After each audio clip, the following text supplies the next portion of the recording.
Pois é, Ananias. Todo o governo Lula tem contemporizado muito quando o assunto é debater com o Centrão. E o governo tem sempre, quase sempre, baixado a cabeça. Isso começou a mudar com essa decisão de levar o veto, a manutenção do veto da desoneração para o Supremo Tribunal Federal, depois de ter conversado com o Congresso Nacional. Uma decisão arriscada que está gerando um impasse e fez aumentar a temperatura entre o Executivo e o Poder Legislativo. Nessa entrevista concedida à jornalista Mônica Bergamo, da Folha de São Paulo, a gente vê declarações do ministro Fernando Haddad como ele nunca tinha dado. Me parece, inclusive, e a gente vai escolhemos alguns trechos aqui para mostrar para os nossos telespectadores, que o Haddad vem com uma postura diferente, uma postura de quem está coberto pelo mercado. Eu digo isso porque ele é elogiado pelo mercado financeiro e pelo ministro que parece o mais proativo do governo. Basta ver naquela reclamação pública que o presidente fez dele, a questão dos livros, o quanto o presidente foi criticado por ter comentado sobre Fernando Haddad, dizendo que ele precisava parar de ler menos e conversar mais. Pois bem, ele jogou lá, jogou a sua isca e o resultado foi muita repercussão. A gente tem alguns trechos. Vamos ver então o trecho da entrevista de Fernando Haddad, Folha de São Paulo, e de fato eu já vi, é como você nunca viu. Uma postura diferente do ministro Fernando Haddad e nós vamos aqui analisar para você. Começa com esse trecho, vai lá, Alessio. Eu lamento dizer que considero o ex-presidente uma boa tradução do que muita gente pensa no Brasil. Aí referência a Bolsonaro, né? Ele está falando de Bolsonaro. Eu lamento porque me choca que isso, a organização da extrema-direita, tenha se dado em torno dessa figura, que tem uma mentalidade muito arcaica, quase medieval. O fenômeno é mundial, mas aqui tem essa indiciocrasia. Idiosincrasia. Eu lamento, porque até a extrema-direita no mundo come de garfo e faca às vezes. Bateu pesado, viu? Bateu muito pesado. Então aí, essa foi, obviamente, direcionada ao bolsonarismo. Mais do que isso, ele tirou do bolsonarismo e elevou, colocou incluído mesmo nessa extrema-direita que sobrevive sem Bolsonaro, inclusive. E diz o que, olha, é insano, né? Não é civilizado, não é civilizada essa discussão, esse debate. E a figura da extrema-direita aí, para mim, na fala do Haddad, está representada pelos representantes que estão no Congresso Nacional e que procuram inviabilizar o governo Lula a todo instante, né? A gente tem outro trecho também.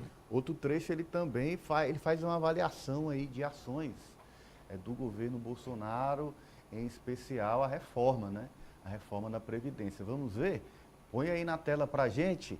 É mais Fernando Haddad. Vai lá, Alessio. Não houve propriamente um governo Bolsonaro que nos antecedeu. Ele terceirizou para o Legislativo e não governou. A reforma da Previdência foi feita à revelia dele. Falavam coisas fantasiosas, que ele geraria uma economia de 1 trilhão, que mais 1 trilhão seriam arrecadados em privatizações, que haveria ajuste fiscal no primeiro ano de governo. E o que aconteceu? Nada. Aí diretamente para o Centrão, né? Direto para o Centrão, que ocupou o lugar do Executivo, na visão de Fernando Haddad, governando o país, prometendo, na avaliação dele, para o então presidente, que isso seria bom para o país, geraria desenvolvimento, geraria arrecadação. Isso não aconteceu na prática. Na sequência dessa fala, inclusive, ele faz menções ao déficit que o governo encontrou. Tem outro ponto também, onde ele fala, que foi o que provocou a nota do Rodrigo Pacheco.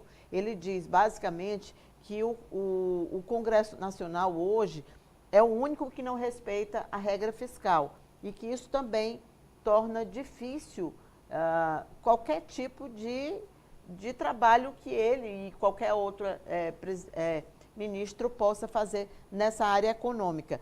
E tem outro aspecto também que eu gostei da fala dele, que me chamou a atenção, foi quando ele disse que, sobre religião, ela perguntou a respeito de de religião e política. Ele disse que o Lula era extremamente religioso, era católico, mas que jamais iria usar a religião. Aí faz uma menção a como o Bolsonaro, na visão dele, utilizou a religião de uma forma equivocada, repito, na visão do Haddad, e diz, olha, não esperem isso, porque o Lula nunca vai usar a religião como uma forma de fazer política. Ele não gosta, ele não concorda com isso.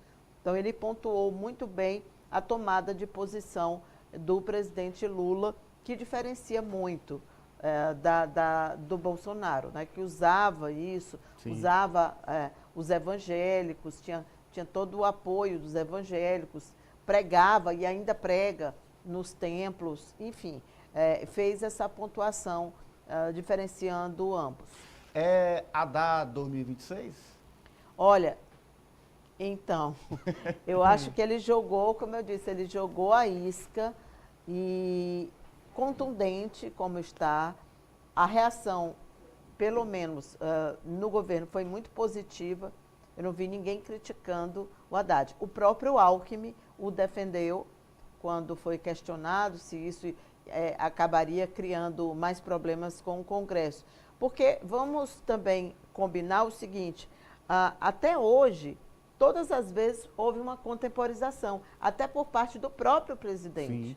Né? Ele sempre procura contemporizar, aparece depois com o Arthur Lira, conversa com o Arthur Lira, vai jantar com o Arthur Lira, mas a gente viu agora uma tomada de posição do ministro Fernando Haddad e falando para o povo, para a população, que é algo que, no meu ponto de vista, precisa ser feito.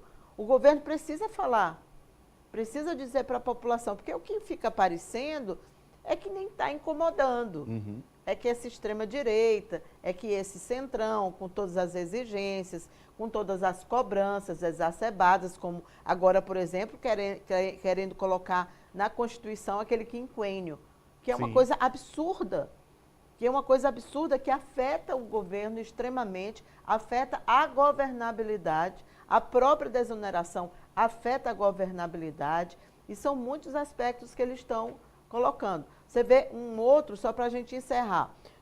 A gente sabe que a Lei Rouanet, por exemplo, ela é demonizada pela extrema-direita. Virou pauta política eleitoral. Pauta política, demonizado, os artistas são demonizados, mas a gente vê um esforço tremendo, gigante, para proteger aquelas pessoas que realizam os eventos. Então, isso é uma incoerência sem tamanho, que é aquela questão das pessoas dos eventos, que desde a pandemia... É o PS, né, que nós vamos tratar dele hoje aqui. Exatamente. Então, não é uma incoerência grande? Sim. Como que você tem dois olhares diferentes para a mesma pauta? Para o artista, não presta. Nada. Agora, para os empresários, para os empresários, tudo. Tem que dar. Para os empresários, tudo. Para os artistas, para os trabalhadores do segmento, nada.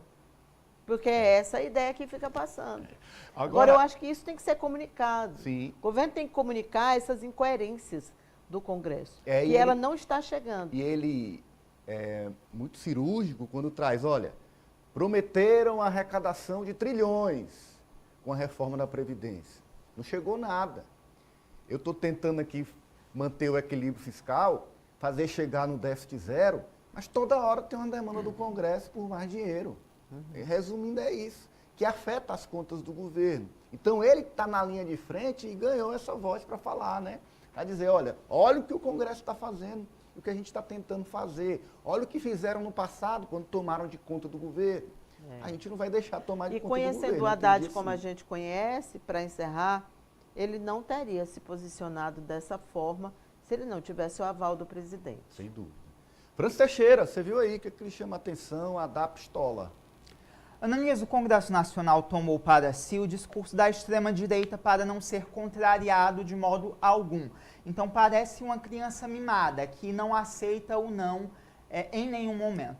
Então, todo momento que o governo federal tenta contrapor o legislativo em relação a alguma decisão ou há uma pauta bomba que gera despesas bilionárias à União, o Congresso Nacional, através dos seus presidentes da Câmara, Arthur Lira, e do Senado, Rodrigo Pacheco, já adotam aquele discurso de que o Congresso, que o Legislativo está sendo invadido por outros poderes. E com isso, inclusive, eu aproveito para parafrasear o ex-ministro do Meio Ambiente, Ricardo Salles, eles aproveitam esse discurso para que a boiada passe. Então, a boiada vai passando fundo partidário, fundo eleitoral do modo como os congressistas querem, as emendas parlamentares em valores vultosos, e eles não aceitam não em relação a nada. Então, o que o Haddad fez foi um desabafo do que acontece, já vem acontecendo há muito tempo.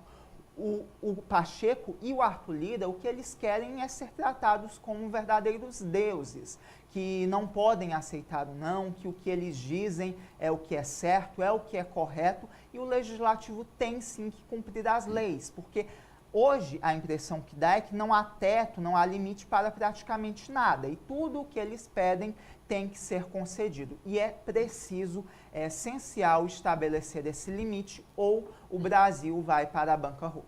Dá para ter alguma dúvida de que o Congresso se apropriou do governo Bolsonaro?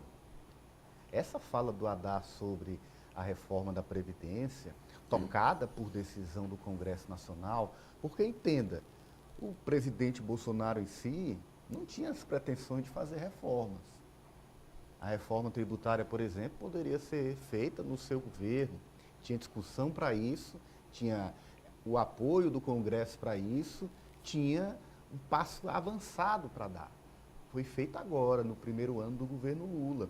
Uma reforma aguardada há muitos anos. Então, a reforma da Previdência, que foi tocada pelo próprio Congresso, não trouxe o resultado esperado. E aí, a Haddad faz uma crítica, que é uma crítica direta ao que se tornou o governo Bolsonaro. Ele reconhece o fenômeno é mundial, essa ascensão da extrema-direita. Mas aqui tem uma idiosincrasia e eu lamento, porque até a extrema-direita no mundo come de garfo e faca, às vezes. Alessio. Olha, Ananias, eu chamo a atenção para essa questão do discurso, né, do ministro Fernando Haddad, a Cintia até destacou, porque desde a saída do ministro Flávio Dino, quando foi para o STF, a gente não tinha um ministro tomando essa rédea, né, do governo, não tinha um ministro falando mais grosso, mais firme no momento de criticar ações sim do Congresso, porque na minha avaliação também foi isso que o ministro fez, chamou a atenção para os erros, né, de entregar tudo que o Centrão pede, tudo que o Congresso acaba pedindo, e estava sendo dessa forma, né, o governo realmente estava fazendo muita concessão, estava entregando demais, estava chegando a se parecer inclusive com o governo passado nesse sentido. Eu entendo que é necessário buscar apoios para aprovação de matérias importantes, até para que o próprio governo possa andar, para que a economia possa andar em todas as áreas, né? Mas eu acho que é preciso estabelecer um limite, né? Até onde pode ser entregue para o Centrão, se é cargo, se é emenda. Não concordo com a volta das emendas PIX, que inclusive está sob investigação até mesmo pelo próprio ministro Flávio Dino, porque é necessário impor algum limite, né? E outro ponto que eu chamo a atenção também é porque o ministro Fernando Haddad, ele lembra de questões mal resolvidas no governo passado, né? Principalmente com essa questão de distribuição de recursos. Eu senti muita falta no período da transição e até depois disso, né, que esses dados fossem expostos para a população brasileira. Talvez para não criar nenhuma indisposição com esses parlamentares, né, que são necessários, como eu já disse, mas era necessário dizer para o povo, né, para o povão mesmo em geral, o que é que foi feito no governo passado com esses recursos, né, para onde é que foi esse dinheiro, foi usado em quê? Então, por que a gente vai continuar fazendo essa transferência para os deputados, para os senadores? Então, eu acho que faltou esse diálogo com a população para que seja entendido depois, quando disser que o Congresso não apoia o governo, por que não apoia? É porque não está dando cargo? É porque não voltou a fazer as emendas PIX? Não voltou a fazer o orçamento secreto? Então, eu acho que esse diálogo faltou. Ainda há tempo, a gente ainda tem praticamente mais de 2 anos para o fim do mandato do presidente Lula. Então, ainda há como se corrigir e o ministro Fernando Haddad parece que puxa esse caminho agora nesse sentido. Olha, a Cíntia puxou, inclusive,